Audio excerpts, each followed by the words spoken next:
want to build something of my own. A simple advice is don't have a plan B if you want to succeed in your plan A. Get to know a problem when you are in an industry. If you are starting out, try to be in an industry. For example, I started outreaching to YC clients, and then just I landed a client. When you have time in your undergrad or something, try to experiment things, try to be in some industries, or try to attend events and know what kind of things are going on. Only when you are in an industry, or only when you are surrounded by people in the industry, you know what problem are they facing, and then you can build a product. Where we were helping brands make Instagram reels and everything. Then we got a client which was a YC backed client, Infinity. They just asked us like, do you guys do SEO? And we said like, yeah, we do SEO. That is how we started. Foundation of GEO stands on the foundation of SEO. Yeah. So if we can do SEO right, so it starts as a starting point for you to get started with GEO. And that is when we realized if you make Verseodin a self-serving product, that could be a game changer. There are a lot of clients who want to invest money in SEO but don't want to invest time in SEO. What we are trying to build is like a self-serve product where you can just give your domain URL, set your things, and the agents will do all the work on your website. They will write blogs, they will optimize your site, all the technical stuff is being taken care of. Then you can just start expecting the traffic from there. So the journey started from there, and then the industry started shifting. We started noticing the traffic is being dropped from the Google. Clients are asking questions, why is the traffic not improving and everything. And then the geo wave hit. Like people were searching a lot of ChatGPT. Google was diminishing on search volume. Welcome to the Founders Insight. This is Faizan, building from Saas Follow, and I'm very excited to get in with Manik and talk on Verseodin. Yes, yeah. Hi Manik. Hi Faizan, nice to meet you. Nice to meet you too here. So can you just tell me about a little bit of who you are, what are you doing, and So I'm Manik. So I'm building a company which basically helps brands get ranked better on ChatGPT, Gemini, the AEO, Geo kind of thing, which is a kind of feature of SEO. So that's what I'm doing. Okay. So when did you get started? And so the story dates back to in my undergrad when I was in second year. So I got some friends from BMS. I'm basically from UVC. We started the Stay Busy thing, where we were helping brands to make Instagram reels and everything. Then we got a client which was a YC backed client, Infinity. They just asked us like, do you guys do SEO? And we said like, yeah, we do SEO. That is how we started in the process of SEO. Then we helped them really good. Like we made them bring in 40,000 of organic traffic per month. So that happened. Then we got to know we are good in SEO, and that is how the SEO started. We onboarded a lot more clients.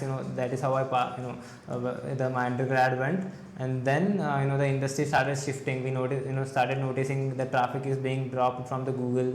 Clients are asking questions, why is the traffic not improving and everything. And then the geo wave hit. Like people were searching a lot of ChatGPT. Google was diminishing on search volume. So that is when my CTO Soumya Kumar came up with the idea to build a product on geo where we can get to know like how we are currently ranking on our competitors, like who is winning the race in geo among the competitors. So that is how Verseodin started. Basically Verseodin is a product which lets you know where you stand among the industry with your competitors. So okay, interesting. The insight that you gave, like how you got started, was very inspiring, because if you see, it's in a real world, everybody gets started the same way, that you just tell, you are skeptical about something and you just tell a yes and you find out that you're good at it. Yes. Interesting. One thing I just wanted to know, you are using the term SEO and GEO. Can you just, for our viewers, can you just differentiate between what is SEO and what is GEO? And you also told me the transition between SEO to GEO. Can you just explain us about that? Yeah, I definitely can. So what SEO basically is, SEO is restricted to Google search. Like Google search started back in 2005 or something, where in initial days of SEO, people were trying to put white text just to rank better on Google. So that was the SEO way, where people were searching methods of ranking higher on Google. That might be legit methods or illegitimate methods, but they were successing in ranking higher on Google. That is when this Google founders came up with more and more complex algorithms to how to make legitimate websites rank. So the process of ranking yourself on Google higher or on the good keywords is called SEO, and it's restricted to Google search. But the new wave of geo and everything, as everyone might be aware, ChatGPT, Claude, like every search is being shifted from Google to those things. So for Google we had tools like SEMrush, Ahrefs, where you would know like for certain keyword this is the search volume which we are getting every month.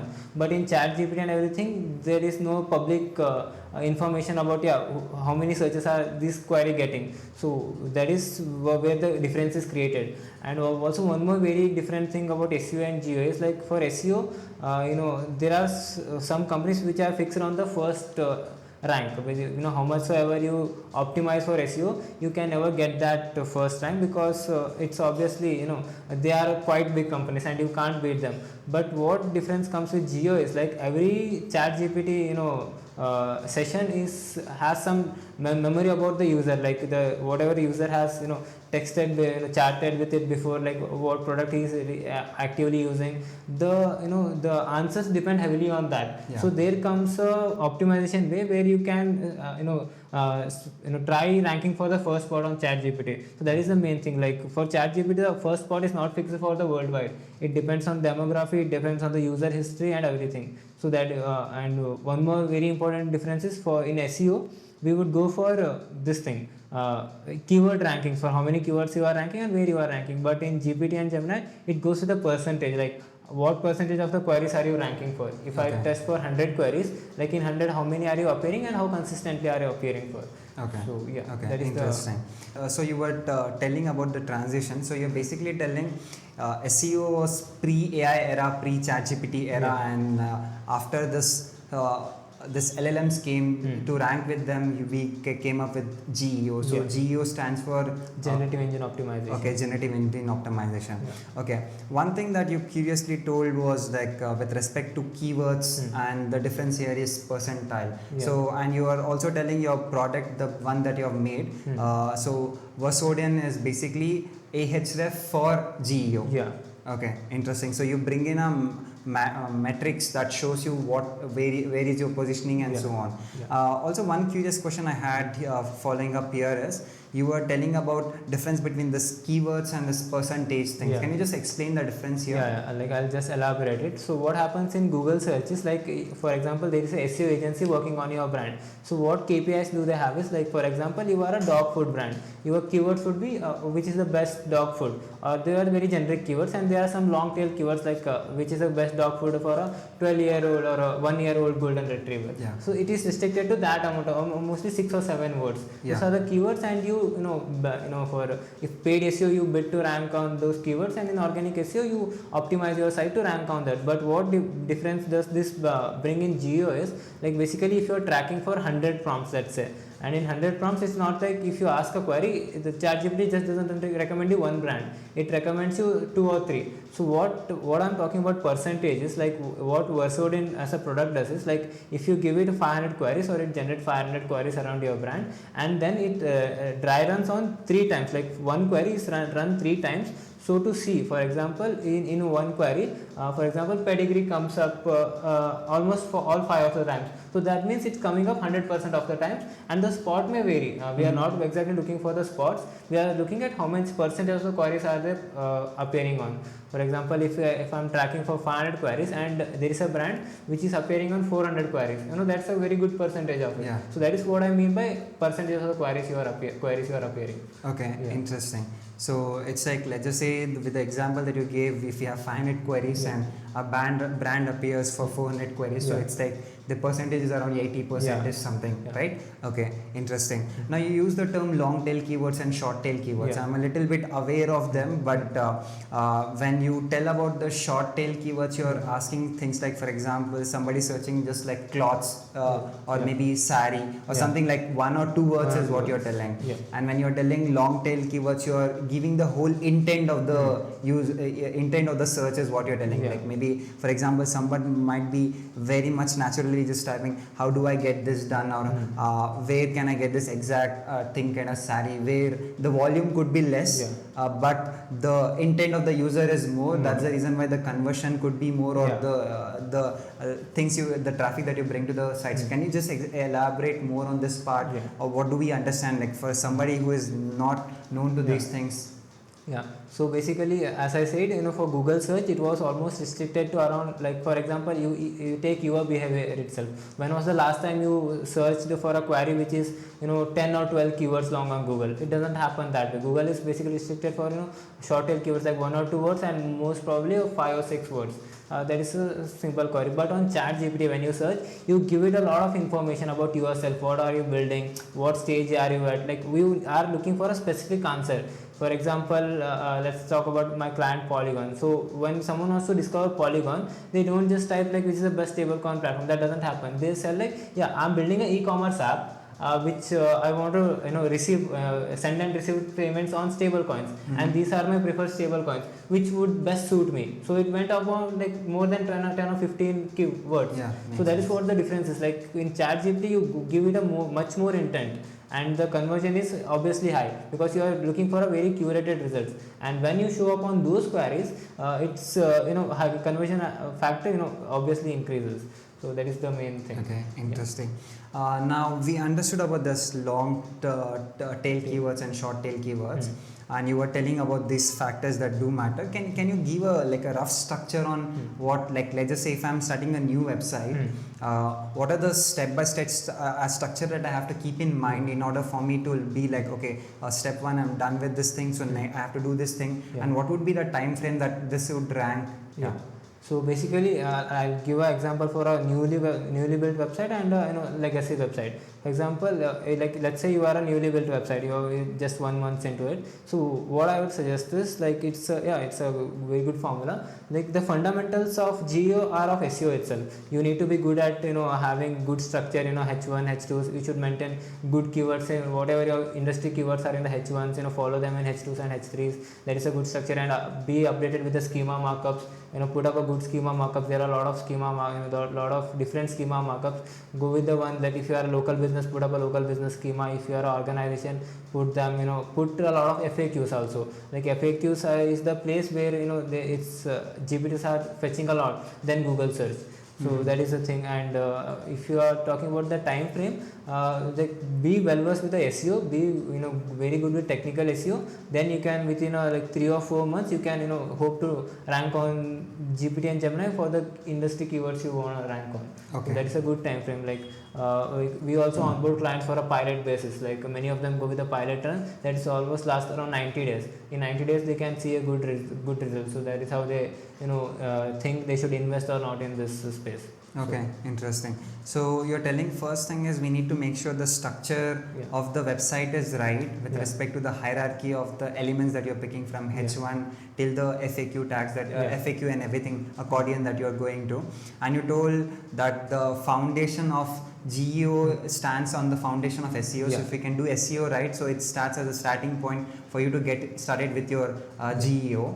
And one curious question I had here is like, let's just say you were talking in the term technical SEO. So there is something like a normal thing that you do with respect to backlinks, and can you explain me a little bit on what technical SEO is, and how do we, what are the exact things to look at it?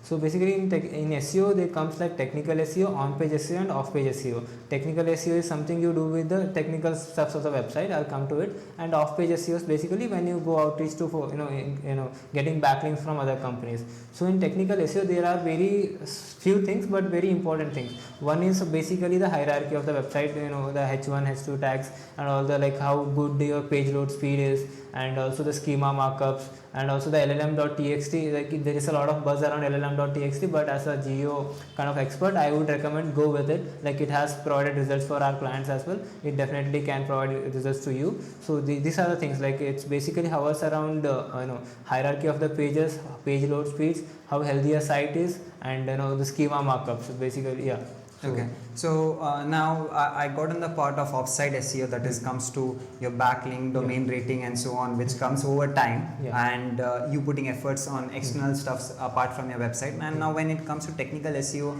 and on-site SEO, so you told technical SEO would be something like putting a proper markup, putting a proper hierarchy, and on-site SEO would be something like maybe giving the right internal links. Okay, right internal links and the page speeds. So does page speeds and everything also fall into the technical SEO part of it? Page. I said like there are only few things on technical SEO. All these things fall in the technical SEO itself. Okay. Schema markups, hierarchies, page load speeds, and also good structure of the website. Like how readable is it for humans and also currently for agents as well. Okay. Like how easily is it crawlable? How well they can go to get the markdown data from your site. So all those things are mattering in geo, but the technical SEO is about these things itself. Okay, so basically you're telling with respect to SEO and geo, first initially you are optimizing on how well it is readable for a user. Okay, in SEO, and in geo you see how easy it is for a LLM to crawl on your site and maybe get the right data amount of things. Okay, now I just also want to understand one thing from here.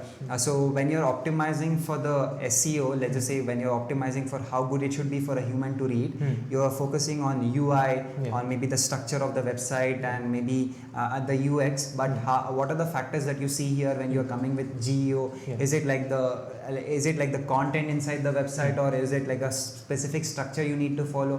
What are the things that you see here? Basically when we are doing SEO, the one thing that matters most is how much time a user is spending on a blog page or anything. So that way is how we know like they are engaging with it or they are reading the content. But in the current scenario, as we are noting the trend, we have a lot of clients, right? We go to the Google search console, we notice the same trend everywhere. The impressions are sky high, but the clicks are ground level, like they are going down. So what basically means is like if you are building right now or you are trying to build something new in this sector, what I would recommend is focus on how you let the agents crawl your site, because like if I want to put it in a single sentence, build for agents. That is what I also realized. What I mean when I say I build for agents is like don't focus on that much of a heavy UI. Make it prettier, make it for normal users to read, but don't focus that much. Make it for example sitemaps. Sitemaps is something that comes in technical SEO as well. Put up a good sitemap where every navigation, every corner of your site and every link is there. So agent comes, it knows this is how I navigate and this is what the keywords on the H1. So it's very easy for agent to go grab a specific information from a specific place.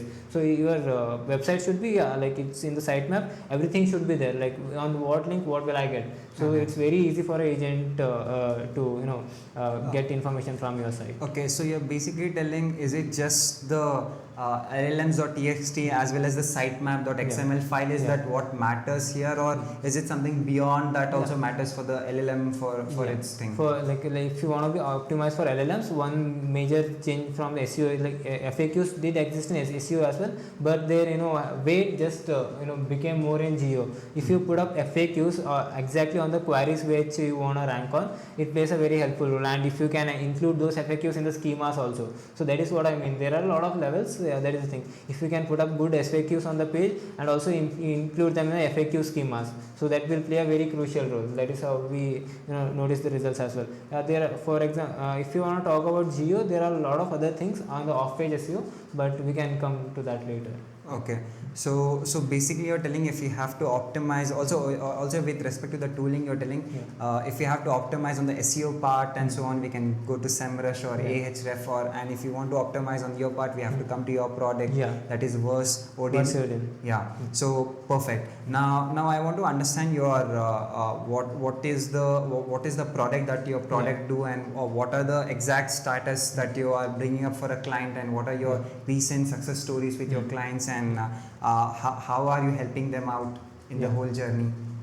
So let's go with the example so everyone understands it better. So what Verseodin does is, like for example, if you are a brand and like you want to see where are you ranking. What Verseodin does is, like, if you put up your domain URL and some competitors URL and a sector which you want to track on industry, what it does is it generates a lot of queries around your brand with the keyword search volume. So like for example, it generates 1000 queries, and then goes to ChatGPT as a user and Claude and any AI model, and then scrapes the real-time responses of them. The real-time responses are a very good part of it, because if you go through APIs, it will give you a very old data and not reliable data, which you can't be sure of. Yeah, this is the data users are getting on their eyeballs. So what Verseodin that basically does differently, it goes to the real-time, scrapes the real-time data and analyzes through that data. Yeah, for example, if I track 500 queries, so how many queries am I appearing from? How good are those queries? And there is a feature, like a very good feature of us called blind spots. So what basically blind spot does is, like, it shows you the queries where your brands are appearing but you are not appearing. So that is the first thing you can start optimizing on. And there is a feature called the blind spot blogs or the articles, which exactly shows you, for example, if there is an article from a very good article site, so it shows you like the only single article has been appeared in so many queries, then you can go and read that article, how is it structured, so you can include the same structure in your articles also. So those are things which our product provides, the analytics, completely analytics on like all the things. For example, you want to see for a particular query some Reddit comment is being cited and you don't know what Reddit comment is it. So Verseodin basically provides you that exact comment and a lot of comments. For example, for this query, this Reddit comment is being cited, so you can go put up some good thing about the product on that Reddit comment. That is so that is the thing, and it gives you about the YouTube also. Now we are coming up with LinkedIn. So on the off page things, there are a lot of insight that Verseodin provides, which you can go optimize on the things. And also, like, if you have a budget for acquiring backlinks, so like for example, you can't go acquire any backlink, it doesn't matter in this current geo world. So what basically matters is when you are tracking around 1000 queries, and for example there is a XYZ article site which is coming up almost around 900 queries, then your most of the budget should go to acquiring a backlink from them, which basically because it's being cited so many times, if you have a backlink from them, it's pretty sure that you will be cited next. So that is how you can wisely spend your budget for the backlink. So that is something has changed in SEO and geo. In SEO, it just matters the volume of the backlinks and the authority of those backlinks, but in geo you need to see what is being cited more, and then if you could invest in acquiring that backlink, it was like a game changer. So basically you're telling Verseodin gives you a quick analytics of from where the actual traffic for geo is coming in, and you can backtrack that, and you can optimize on those factors. And maybe if, let's just say, if you have to purchase some backlinks, you would do something from that site. Is what it gives you a deep analytics of complete paradigm of what is going on with regards to your geo space. Now when you told what Verseodin does separately from other people, like other people may be fetching data from the API that may be an old data. So now when you did tell, just asking like a technical thing, that is, do you crawl the data or something on site, or how is it? Yeah, basically that is where the moat of Verseodin comes as well. My CTO, when he got an internship in the SMS Data Tech Corporation Japan, which is a really big site crawling company. I was like, they have spent a lot of time, their expertise in crawling. So with when he was in the internship, like, he got to know about like how do you scrape the real time response from ChatGPT also, like, because there is a very good chance that you get blocked. Bypassing that and all the things, that requires a lot of good technical knowledge to scale it. Like for example, you can do it for 100 queries, then you can get blocked, but to do it at a scale, and that too at a minimal cost. For example, like if I'm scraping the real time results and it's costing me $1 for every query, that we can't go anywhere with that. So our mode comes in that thing only, like we provide that data, we can generate that data for a really minimal amount, and that too at a really large scale. So we can crawl for 1000 queries or 100,000 queries. It just costs us very minimal amount. So that is where we can provide a good analytics. For example, if you take our competitors like Profound and everything, they charge you around $100 for 50 queries. So that's basically $2 for every queries. So for example, let's say there is an e-commerce brand which has around 1000 SKUs. like how will they manage their budget just to get the analytics? So that's very this thing, right? So that's what both of the Verseodin comes in, where we can generate the data in a very minimal amount that gives us a lot of good margin, and also the very good analytics, because if you are running it for 50 prompts and 500 prompts, basically there is a lot of difference. Like 50 prompts might not tell you the real story, but 500 prompts can. So volume is playing a real game in here. So Okay, makes sense. Now we understood on like the crawling part of it and what Verseodin does exactly with it. And now I want to jump into a story where you started Verseodin. You initially told us how you got started and so on. By the way, when did you found Verseodin, and before that were you making any other product that you pivoted from there exactly? Is it like a one shot thing that you did reach out to the product, because initially you started with as a service, right? Because you told for your client you did it as a service and then you made it as a full-fledged product. So how did that transition happen?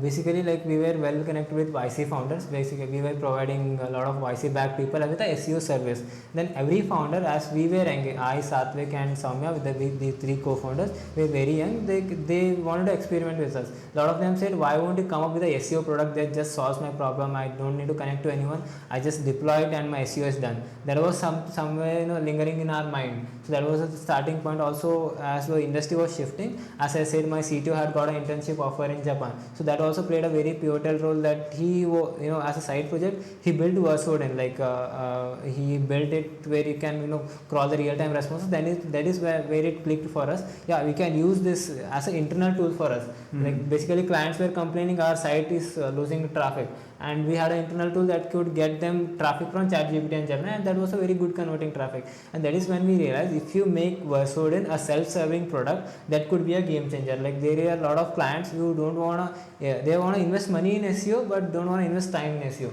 So what Verseodin does, what we are trying to build is like a self-serve product where you can just give your domain URL, set your things, and the agents will do all the work on your website. They will write blogs, they will optimize your site, all the technical stuff is being taken care of. Then you can just start expecting the traffic from there. So the journey started from there, like where we built Soumya built Verseodin as a product for a side project in his company. Then when we closed the Polygon Labs, he came back to India. We all three went full time in that, and from that it's been working really good. Like we closed many more clients, and if I want to tell you the best story or best testimony we have is from Polygon Labs itself. Basically, we started working with Polygon Labs in the early November or something. That they were getting around 1,000 mentions from all the models per month. And then Verseodin came in. We optimized their site. We pushed up a lot of blogs. Then the result was within a single quarter, that is 90 days, the numbers jumped from 1,000 to 21,000 mentions every month. So that is 21x growth. So that was the best testimony. And like seeing this, like a lot of Polygon spin-off companies like Maiden, Billions, even Bybit, which is the second largest crypto trading platform by volume, they started working with us. Since then, things are going good. Yeah, perfect. So you use a term called as mention. I'm completely new for it. Is it something in the geo space that we use that term mention? What exactly is it? Basically mention is like if you do a query, basically let me go a little bit deep on what ChatGPT gives you. For example, in Google search, if you just give a query, it will get some 10 blue links, which are like you go to the website and these steps. But if you do the same query on ChatGPT, you get an answer and also the sources that these answers are coming from. So all the things matter. The optimizing for answer is called answer engine optimization, and optimizing for the sources to be from your site is called generative engine optimization. So Verseodin also isolates answers and gives you analytics on how are you appearing on the answers, and isolates sources and tells you how are you being cited on the sources. So that is the two most important thing, and we combine this and show you AI visibility score. So when Faizan talks about mentions, what mentions are basically when you do a query, there are some 5 to 6 companies mentioned on that. For example, Polygon might be mentioned, Stripe might be mentioned in stable coins. Once your brand name appears and you are being sourced from, that is called a mention in AEO. Interesting, because I was a little confused on AEO and GEO because somebody made me misunderstand it and made me think they're the same terms. It's just the nomenclature that is used differently. So basically you told mentions are something that comes as a source that below after an answer, and AEO is optimized for what are the things that is picked from your site and shown there. Okay. You just reverse it. So geo basically tells like what part of your site is being sourced from and what blocks are being sourced to give that answer. And AEO is answer engine optimization. So that's basically in the answer, if there is an answer of let's say 200 words, how many times would you appear, like how many times were you recommended in that answer. So interesting. So these are the aspects that you do focus on to get the looks like this is the I wanted to understand on one particular aspect. Let's just say if you are starting out, a new website is just spinned up and its domain is bought. How long will it take for it to properly optimize from like the starting day one to the maybe how long, what will be the duration of it for it to rank? So basically what happens in geo is basically similar to SEO. For example, in SEO you wanted to rank for very general terms like 1 or 2 keywords. It was very hard. There you used to follow keyword difficulty. Like for example, there is a keyword which has a very low search volume, but keyword difficulty is low. So once your website is put up, you start optimizing it, you can hope to rank for these keywords where the volume is less, because and you are targeting very niche and long tail keyword. The same thing goes in AEO and geo as well. Like you can target a very specific niche or a part of the niche to start appearing on it. So once you are a verified source, you put up LLM.txt, you acquire some good backlinks, and then you can hope to rank on these good queries which will actually convert the traffic to your clients. So with the time frame, if you are starting now, I think 6 months would be a good investment time where you can see the results. When I say about results, you can see the clients who are coming on your site through ChatGPT convert into your clients. That is what I mean by results. Okay, interesting. This is a good KPI to keep as a factor when you're trying to optimize for this thing. Also wanted to understand on a different paradigm. I had this personal questions. This is something that maybe a lot of founders will have in mind when they are starting out. So the first thing is, how important do you think like a product should focus, or a company or a founder should focus on SEO in the initial stage of the product, or is there something that you build the product first? From your perspective, should they build the product first and then focus on SEO? Should they approach this thing? So if I am talking in startup perspective, I have a very strong feeling that find your clients first, like sell first, then build your product. When it comes to SEO, like I hope when you are talking about when people have clients, they have cash flow coming in, and then the good time to invest in SEO is like when you are 2 or 3 months old, when you are almost figured out your product market fit, and then you just want to scale, like you are doing your outbound really good, and then you want some inbounds to come in, and you don't want to miss out on the competitors as well. So if your competitor is getting inbounds very easily and you are always investing in the outbound, that doesn't work as a positive cash flow. So that is a good time you can start investing in like 1 or 2 months into the product building, client acquisition, then you can start on SEO and hope to get results in 2 or 3 months later, and then it just compounds from there. This is very insightful, because I saw a lot of people, because within our company too, we were trying to initially, I was the one who was trying to convince them, let's come into SEO space early, because it takes a little time for us to rank. But one insight that I got up from here is like when you are around product market fit is where you need to start optimizing. So that's the reason why it's optimization. So once you have figured out something, you're outbound right, and you have a consistent thing, that's when you can optimize, as you were telling up with when you're that's where you see where your funnel is leaking with your competitors and so on, and that's where you try to optimize it for SEO. That was lovely. One, I had a skeptical question and a thought that I had always in my mind. So since I'm a technical person, we use a term called as GIGO, garbage in, garbage out. So when we study AI, they did tell explicitly, like let's just say if you are providing a human data to the AI, so it's like basically garbage in, garbage out is how it's like your answer could be as good as only good as far I can ask the best question. So it depends on my question, the quality of the question for your quality of the answer that I can expect. So when you're using AI to write blogs for the sites that you are telling that you can auto write it, don't you feel like here we again put up with a lot of repetitive data or redundant data for the internet, and there will not be a personal touch? How is your product optimizing on these factors? like this is a very general, good concern that people have when they are writing blogs with AI and stuff. Yeah, this was an actual problem, when it was era of 2023 or 2024, where like people were writing a lot of blogs from AI, and they were not so good blogs because things were repeating and everything. But with I'm not biasing towards Verseodin, but to keep the pace with the current market, the competitors, it becomes a necessity for you. For example, the testimony I said from Polygon, the main reason that we could generate that amount of results was when we pushed a lot of blogs, and that to good quality blogs. What I mean by good quality is, to write a good quality blog you need a very good quality analysis for that. For example, Polygon shifted from a L2 scaling to stablecoin things, and stablecoins were a very new thing, not a very new but a new sector for them. So we went to the industry leaders like the Stripe and everything, which are already their blogs were being cited on that. So what we did, like we built a system where they source the blogs which are already ranking, gave a Polygon angle to it and what Polygon does good, and then the volume of it, because for AI the fresher your content is and the more volume your content has, like it has a, like for example, it's just the more you have, the more chances it can get cited. It's not as big as this, but yeah, it's a thumb rule that if the fresher the content and the more the content you have on the thing, you have a higher chance of getting cited. There is a concern of being, like it comes as a repetitive content, but I think it's being solved now. Like LLMs are getting intelligent enough with the Claude and everything. You can just not write that repetitive content. You can give a for example, let's say Claude, like people are using Claude very heavily. What they are doing is they are if there's not a very this like defense or something like company, they are uploading all those documents of the company, what the company does, to Claude, and then you can just we have a Claude skill also for our Verseodin. If you just add a Claude skill and operate it from there, it can generate a really beautiful blogs, and suggest you as a your product as answer in Geo. Okay, interesting. Yeah. So you have also figured out a skill.sh skill, where you are fetching where you are helping your audience to write the right amount of or the right structure of the content, so that it check marks all the green flags for the LLM to rank it.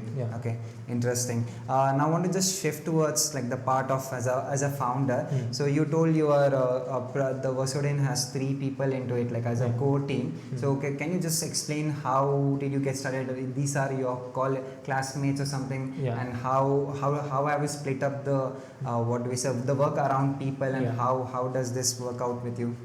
As I said, like it started back in the second year of our undergrad. It started as a stay busy, where we were just trying to make money somehow, like helping with the digital products as well. So we were a complete service based company. So when we started, we were a lot of people. I think we were around 5 or 6 people, everyone doing their own thing just to get some leads, just some cash flow into the business. So then what happened is people started leaving for obvious reasons. Placements came, some people wanted to go for government exam preparations. Then what happened is I, Satvik and Soumya stick with the same vision, because we found out that a YC backed company is paying us a good amount of money to get their SEO done.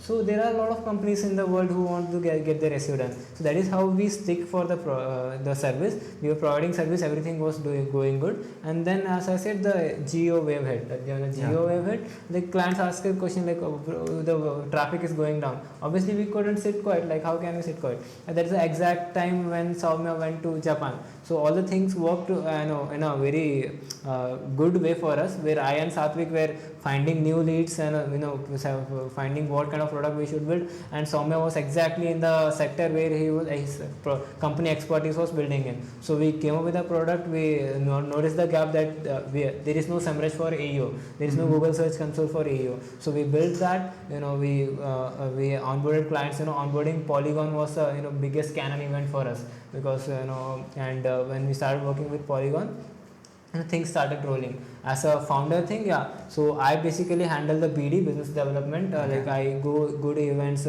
outreach for people, make connections and try to onboard them. Satvik basically manages the team. We are just 3 or 4 people team here now, but he's good at managing teams and keeping good things in the company. And Soumya is basically our CTO, who handles completely tech part. He is the only person who handles the tech part. So yeah, you can say I and Satvik handle the BD and Soumya handles the technical part of the company. So are you based out of somewhere, or are you doing it remote? How are you operating now? We have an office. We have an office space where we all go and work there. Satvik and Soumya basically live there and work there, but I just live somewhere else and just go to office. So we are working from our office. So it's almost 50% remote and 50% office, you can say. Interesting. Now I just wanted to know about the people skill, because your people skill is different from you working as a solo founder, as an individual. So what are the things that you have picked up along the way? Because I think all good founders have some insights on people, because once you start understanding how to work with the right people and when to let go some people, you pick up the right angle towards taking this or scaling your business. So what are the insights that you got when you were doing and you were dealing with the people from initially? Even people in the client side of things, or I mean with respect to the team that you have built. Okay, so the thing is, Satvik and Soumya are childhood friends, so it's very good collaboration between both of them. But I got introduced to Satvik through one of my friends. That is how we started. There were obviously some minor disputes between us, like we should take this in this direction or that direction. But at the end, the market decided the direction of the product. So that is which worked out for really well for us. As I said, Verseodin came as an internal product for us. Then the market took it from us. So there was not many disputes that we should take it. We got the market, we just made the market build our product. So that is where we got things solved. And with the people, I mean, like I had a really good experience with my co-founders till now, and I feel like I'll have a really good experience with them moving forward also. So we are a pretty good team, and we are have our roles sorted. So okay, interesting. So basically you're telling having a clear role distinguishing between what's your responsibility and what's their responsibility makes it easier for you to move ahead and bring accountability into the picture and maybe make progress on things. That's lovely to understand. Now wanted to come upon this thing, that is like let's just say if you were starting it all over again, you had nothing, no friends, nothing, or maybe you had a friend who is not into a lot of this stuff. How would you get started if you had to start it all over again? I mean, like I already, like I started from nothing. I started from nothing and I built this. So what my insight is, like if I didn't had a friend who would engage with me to build in something, I think this is the best time you could build. Like this is a very, general answer. Like there are a lot of vibe coding tools. You have the ideas, but one insight that I would recommend is you get to know a problem when you are in an industry. So just if you are starting out, try to be in an industry somehow. Like for example, I started outreaching to YC clients, and that just I landed a client. So just when you have time in your undergrad or something, try to experiment things. Try to be in some industries, or try to attend events and know what kind of things are going on. Only when you are in an industry, or only when you are surrounded by people in the industry, you know what problem are they facing, and then you can solve a product, build a product to solve them. That is my understanding. I could be wrong, but so if I wanted to start again, I would experiment in my undergrad also, like the same path I followed. Like I would attend events, I would be in an industry, somehow get some internship anywhere and see if I could solve any problem of that company. So that is what interesting. So basically it's I believe it's a traditional thing that a lot of people go through into, like first get into service, or maybe put yourself into an industry, put yourself into the problems that are actually going on around the world, and once you pick up the insights from there, maybe you will be in a better position to think how can you make it as a product, or commercialize it is what's something that we all do follow, and that's what worked out for you as well. That's interesting to know. Maybe what's the one piece of advice that you would leave our viewers to know about, so that which made you stick in your hard time, or something that makes you grow? I exactly have this advice, like what worked for me as well. Like there are a lot of people who ask me for advice, right? I'm very young, but this has stuck with me for a lot of time. The thing is, like if you have a plan B, the plan A would never work. That is what my understanding is. That is the reason I resigned from my college placements. I just had a thought that I had failed a lot of times in my past, but like I can't take the risk now. Like if I sit for the placements and somehow try to figure it out after the placement, I wouldn't have that fire. So what I did is, in my 5th sem, I just completely resigned from my placement. I was not clear of what I wanted to build, but I was clear of I want to build something of my own. That was clear. So the simple advice is, don't have a plan B if you want to succeed in your plan A. Yeah. So this is very interesting. This is personally that I implement too, because the moment you have a plan B, you tell your brain that if it's okay to fail. It's okay to fail. You explicitly tell this to your brain. So when you tell it's okay to fail, it finds way to maybe not give it 100%, and that's where exactly you fail. You attract failure, or you attract plan B. That's lovely of you.